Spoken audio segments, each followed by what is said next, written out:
அண்ணாச்சி ஓடிபி என்ன? 9699. அண்ணாச்சி எசைக்கு தடவை போகணும்.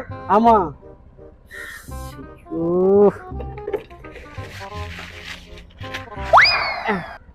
தம்பி எல்லாரும் ஹெல்மெட் கொடுப்பாங்க, நீ என்ன 60 ரூபா கொடுக்குற? அண்ணாச்சி எனக்கு அந்த தெருல இருக்கவங்களுக்கு ஏற்கனவே வாக்கிய தகராறு இருக்கு. என்னைய வெட்டுறதுக்கு வீசினாலும் வீசுவாங்க. அப்ப நான் குனிஞ்சுக்குவே, நீங்களும் உங்களை பாதுகாத்துக்கணுங்களா? அதுக்கு தான் இருங்க. அண்ணாச்சி பாத்து ஏன் முதுகுல போடு ஓட்டுறாதீங்க.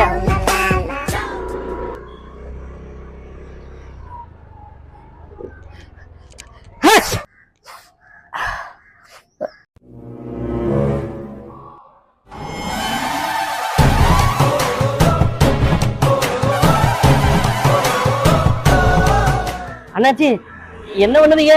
நீங்க பாதுகாப்பு பிடிச்சிருந்தீங்க. பெரிய சம்பவக்காரனா இருப்பான் போல இருக்கேன். நல்லதா போச்சு.